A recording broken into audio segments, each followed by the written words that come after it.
buenas tardes.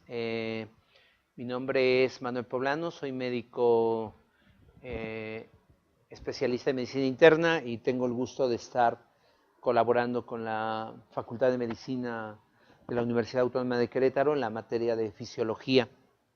Y pues bueno, ya a lo largo de estas semanas hemos estado preparando algunos materiales relacionados a algunos temas de esta área y hemos estado trabajando temas relacionados al aspecto cardiovascular, al aspecto circulatorio, pulmonar y renal.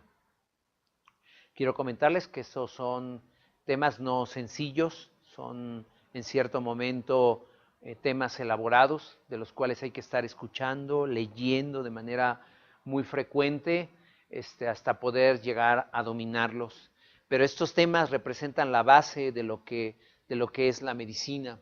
De ellos son de donde tomamos el conocimiento para lo que después vendrá en la parte de fisiopatología, en la parte de farmacología y sin lugar a dudas el entendimiento de lo que representa la parte de la clínica. De tal manera que, pues bueno, comentaré brevemente únicamente tal vez uno de los esquemas más importantes relacionados a la función cardíaca. Con este tema comenzamos en la primera sesión. Es un tema y un gráfico relacionado a la función cardíaca. Este gráfico se llama ciclo cardíaco. Y el ciclo cardíaco, pues bueno, representa el hecho de tener una fase de una sístole en la que existe una contracción del ventrículo y una fase de diástole en la cual existe relajación del ventrículo.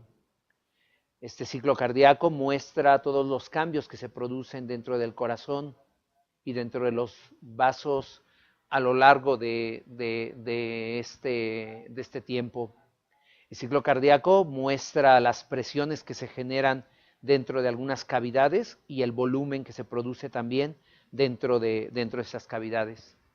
Y entonces podríamos nosotros comenzar con esta línea roja en la cual podemos decir que durante la contracción del ventrículo, vean cómo de tener una presión cercana a cero, el ventrículo empieza a generar una presión tan alta dentro de la cavidad que llega a desarrollar hasta 120 milímetros de mercurio. Y después, con esta presión tan alta que se produce dentro del ventrículo y en la cual se va a inyectar una cantidad de sangre hacia la aorta, después de ello el ventrículo empieza a perder su presión, a bajarla de manera progresiva para poder entrar entonces a una fase de diástole. Esta fase de diástole implicará que el ventrículo se encuentra relajado, con una presión también baja en su interior y después va a ocurrir algunos cambios dentro del ventrículo para nuevamente volver a regresar a una sístole y el ciclo continúa. Esta línea roja muestra entonces este cambio de la presión dentro del ventrículo. Pero ¿qué sucede, por ejemplo, en la aorta? Si vemos también en esta curva punteada de color negro, podemos observar los cambios en la aorta. Y aquí podemos observar que se encuentra durante la diástole una presión de 80 milímetros de mercurio, a diferencia de lo que sucede durante la sístole, que es de 120. Y es esta presión que nosotros medimos cuando estamos midiendo con un baumanómetro la presión arterial sistémica, 120-80. Y estos 120 se generaron por la sístole del ventrículo y los 80 se generaron por la resistencia que ofrecen los vasos y sobre todo las arteriolas, que son los vasos más pequeños sistémicos, al paso de la sangre después de ser expulsada en la aorta. Entonces uno representa resistencia y el otro representa sístole ventricular. Y estos cambios se están produciendo durante el ventrículo, pero hay otros cambios más que suceden dentro de las cavidades. Y podemos ver hacia abajo, por ejemplo, en esta línea punteada también, observamos también lo que representa la aurícula, o esta presión dentro de la aurícula es una presión también baja, semejante a cero. Nunca va a ser una presión como sucede en el ventrículo izquierdo. La presión va a permanecer baja, pero cada una de estas va a describir una onda en la cual, por ejemplo, en este momento la aurícula se contrae y entonces con esto va a hacer que el ventrículo reciba una mayor cantidad de sangre.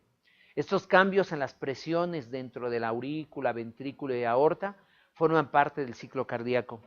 Y el volumen que ocurre dentro del ventrículo, también aquí podríamos ver estas cantidades expresadas en mililitros, de 50 a 130. Vemos cómo en el momento en donde el ventrículo está totalmente relajado en la diástole, dentro de la cavidad existen 130 mililitros. Y después de que ocurre la eyección, es decir, la sístole del ventrículo, la sangre empieza a disminuir de manera progresiva desde 130 mililitros hasta llegar a 50. Es decir, se expulsan por esta diferencia 80 mililitros hacia la aorta. El ventrículo nunca se queda sin sangre, se van a quedar al final de la diástole alrededor de 50 mililitros.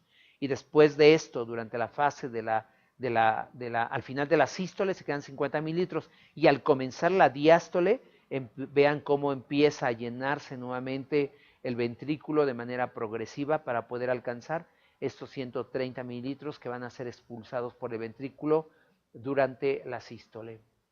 Pues bueno, esto representa el flujo de sangre, es lo que vimos de manera inicial, representa la sangre que va a pasar a través de la circulación sistémica y luego a través de la circulación pulmonar, y que van a llegar estos mililitros de sangre a los riñones para que puedan ser tomados a partir del plasma, algo que se llama filtrado glomerular, y que con ello se va a formar la orina también.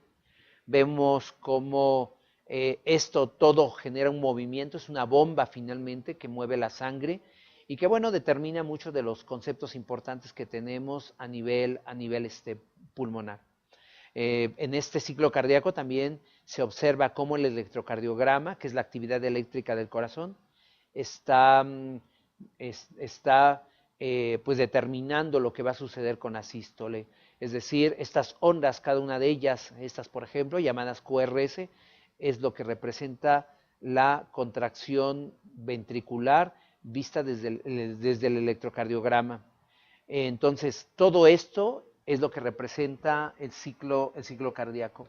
Y una vez que fluye la sangre, nosotros debemos de saber que a nivel sistémico esta sangre va a tener diferentes componentes. Por ejemplo, esto lo constituye a nivel pulmonar, en donde solo quiero hacer la diferencia entre lo que sucede en el pulmón, en algunas regiones, en la región alta, en una región media y, por ejemplo, en las bases de los pulmones.